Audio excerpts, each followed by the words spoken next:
rebondir aussi sur les protéines végétales. Donc c'est un atout majeur sur l'environnement, enfin pour préserver l'environnement.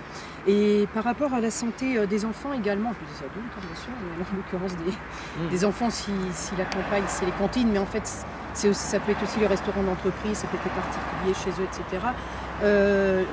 Les aliments riches en protéines végétales présentent un intérêt, donc ça va être les légumineuses, les céréales notamment. Ça présente l'intérêt, c'est que ça contient aussi des glucides complexes, donc ce qu'on appelle aussi les sucres lents, mais en fait ça c'est le carburant du cerveau et des muscles. Et donc ça c'est un atout parce que la viande et le poisson n'en contiennent pas. Et donc au niveau de, si on est à l'école ou au travail, ça permet de pouvoir fournir un effort intellectuel ou physique avec beaucoup plus de facilité. Ce sont également des aliments souvent riches en antioxydants, en isoflavones, enfin tous ces éléments indispensables dont on ne parle que très peu. Et pourtant on sait que c'est important pour prévenir des maladies telles que le cancer, entre autres, mais d'autres pathologies dégénératives, probablement l'Alzheimer, des choses comme ça.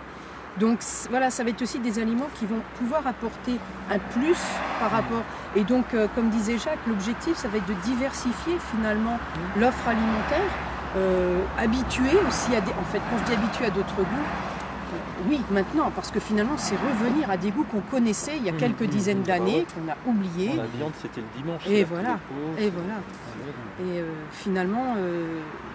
Ouais, on a multiplié par au moins 3 fois la consommation de viande et de poisson en quelques dizaines d'années. Donc on a énormément de marge de manœuvre finalement pour redécouvrir les aliments qui avaient beaucoup d'atouts. Alors d'ailleurs à propos d'atouts, on peut revenir au niveau environnemental. Les légumineuses, donc c'est au moins autant de protéines que la viande et le poisson, peut-être même plus pour certaines légumineuses, certaines tournent à 25% de protéines. Et en fait, les légumineuses ont la particularité de fixer l'azote de l'air et donc d'enrichir le sol. Et là, pour le coup, on n'a plus besoin de mettre des engrais azotés. Donc on revient,